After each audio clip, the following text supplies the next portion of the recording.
লোকসভা নির্বাচনের আগেই তৃণমূল কর্মী সমর্থকদের মনোবল বাড়াতেই 10ই মার্চ ব্রিগেডে জনগর্জন সভার আয়োজন করেছেন তৃণমূলের সর্বভারতীয় নেতা অভিষেক বন্দ্যোপাধ্যায় ও তৃণমূল সুপ্রিমো মমতা বন্দ্যোপাধ্যায়। আর সেই সভাকেই সর্বতোভাবে সাফল্য করতেই বাঁকুড়া জেলা তৃণমূল কংগ্রেসের লসেলের সদস্যরা মাঠে নেমে পড়েছেন।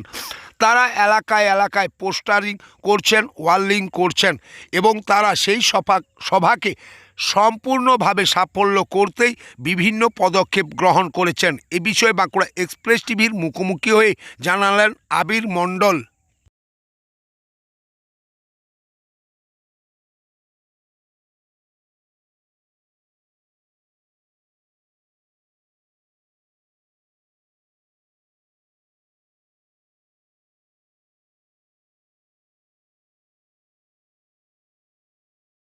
প্রথমেই বলি, বাঁকুড়া লিগ্যাল সেলের থেকে যে তিনটে আমাদের ইউনিট আছে, বাঁকুড়া কোর্ট, খাতড়া কোর্ট এবং বিষ্ণুপুর কোর্ট, আমরা তিনটে কোর্টের থেকে যে টিএমসি লিগ্যাল সেলের সর্বদাই আমরা প্রস্তুত আছি।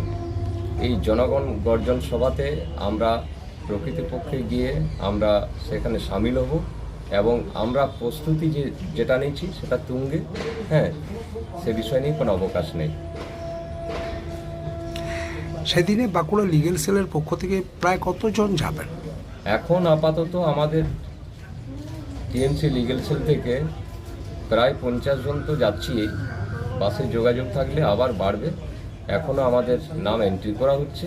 শেষ পর্যন্ত কত দাঁড়াবে সেটা এখন এই মুহূর্তে বলা যাচ্ছে না। পোস্টারিং বা ওয়াল লিখন কতটা শুরু করেছেন? এখন বর্তমানে পোস্টারিং আমাদের পুরো প্রস্তুতি চলছে। আমরা অতি শীঘ্রই কালে পরশুর মধ্যেই আমরা সেগুলো কমপ্লিট করে ফেলবো। এবং ওয়ালিংয়ে আমাদের চুন দেওয়া এবং ওয়ালিংয়ের কাজ চলছে। আর ব্যানারের ব্যাপারে পুরো তৈরি হয়ে গেছে। ব্যানারগুলো আজকের থেকেই আমাদের টাঙানো শুরু হবে। কী নাম? আবির চন্দ্র মণ্ডল, টিএমসি লিগ্যাল সেলের সদস্য।